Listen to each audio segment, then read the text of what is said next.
This legendary sword cost $50,000. But the warrior holding it is currently hiding in a dark alley, hoping a debt collector doesn't find him. Welcome back to History's Receipt.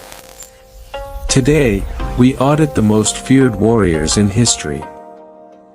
We're going to see how peace destroyed the samurai, and why the sword eventually had to bow to the merchant's coin. The ledger is open. To be a samurai, you were legally required to maintain a certain standard of equipment. Let's start with the katana. A signed blade from a master smith cost $15,000. But you needed two. That's $30,000 on your belt before you even eat breakfast. Then came the yoroi armor, a masterpiece of lacquered iron and silk costing $40,000. Imagine working your whole life for a suit you'll never use in battle. Is honor worth more than your family's next meal? Samurai were paid in rice, called Koku. One Koku fed one man for a year.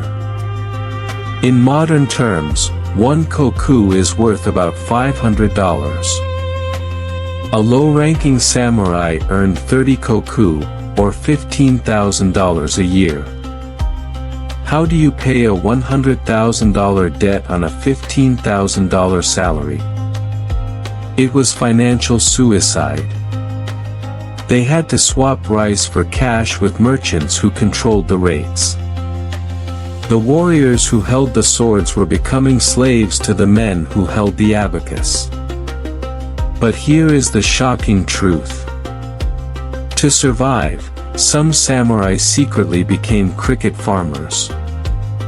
Yes, the men who could cut through bone spent their nights weaving tiny bamboo cages for crickets to sell for pennies. They also made paper umbrellas and lanterns. Their hands were stained with glue instead of blood. Their status was a lie, and their swords were just heavy, expensive memories of a world they could no longer afford. The Shogun's secret weapon was Sankin-kotai. Moving thousands of people across Japan cost millions of dollars. Every step toward Edo was a step toward bankruptcy. To maintain the illusion of power, lords spent money they didn't have. By the time they reached the palace, the warriors were often wearing silk robes they had borrowed from the very merchants they were supposed to rule. Even death had a receipt. Seppuku required expensive silk and a professional assistant. In Japan, you were too poor to live, and too broke to die.